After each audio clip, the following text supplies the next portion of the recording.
Hey guys, Half Chrome. We've already told you about the Mavic Pro 2. Now we're going to tell you a little bit about the Phantom 5 Pro.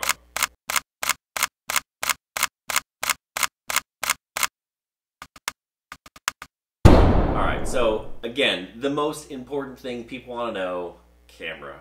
Chris, well, what can we expect with this camera?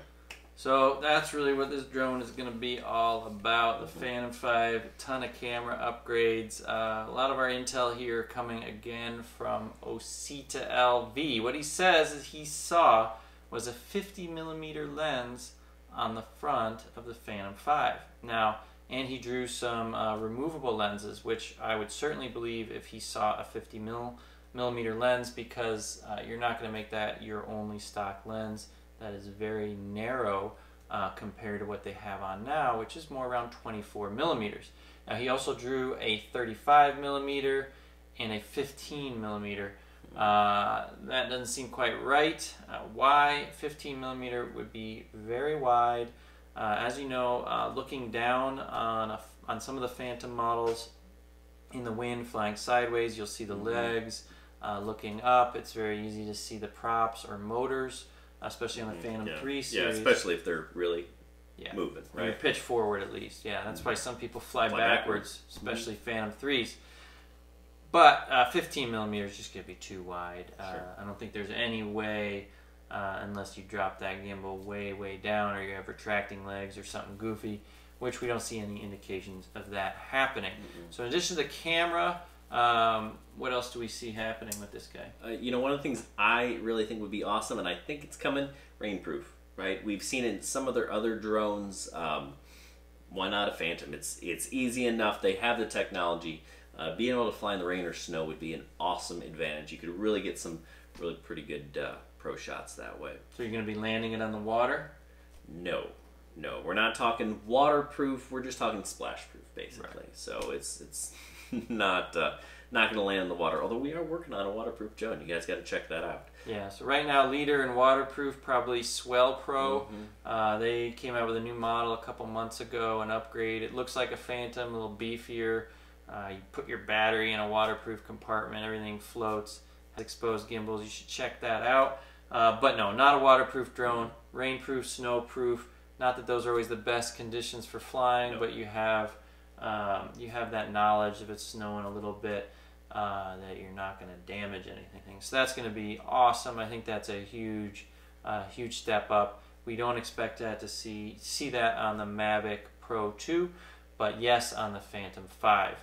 And then let's talk about obstacle avoidance. That's the other huge upgrade here. Yeah, absolutely. So we have it on all sides currently.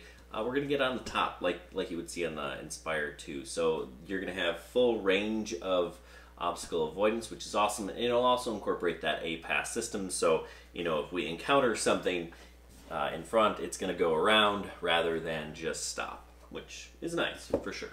So a little bit of surprise actually with the Air that they put 2 cameras in the back, right? We would have thought, looking at the Spark, that they were making a big move towards these IR sensors, but then they put 2 cameras on the back of the Mavic Air. So what we also may see actually is they replace the IR on the side of the Phantom, and they put a couple cameras on the sides, like they have front and back, maybe 2 cameras top. Then we'd have what, 12 obstacle avoidance cameras on the Phantom instead of what they have now, which is 6, right? Front, back, and bottom. So that would be another big change that we might see with the Phantom 5. Yeah. What else? You know, probably get a speed uptick. You know, not much. Again, you're going to get a minute or 2 longer flight time, which is nice. Range, you know, probably the same, perhaps a little bit better. Price, right? What are we thinking, Chris? $17.99. Yeah, and we didn't just make that number up. It kind of fits into the pricing structure that DJI has kind of gone along with. Yes, it could be a little bit more expensive if it was closer to $2,000. That certainly wouldn't be surprising to me. You know, I think they're trying to make that distinguishing line between the pro drones and the regular consumer drones. Yeah, with a lot more cameras, it might tick up the price a bit with the removable lenses. really what this probably is going to be for DJI as a platform to sell some really expensive lenses. You know, you could imagine lens upgrades, some Zeiss lenses or something like that, and you can make a pretty penny on somebody who bought an $1,800 drone. You say, oh, maybe $400 for a lens isn't so bad. So we see them making those incremental purchases as part of their game plan there too. So get your pocketbook ready to buy some lenses in addition to the latest Phantom 5. Yeah, it's not going to be cheap, but it is going to be a good drone. So, hey, thanks for watching. Make sure you subscribe to our channel. We'll tell you some more about some other drones in the future, maybe the Spark 2, the Inspire 3, or even that VTOL drone that they've got coming out.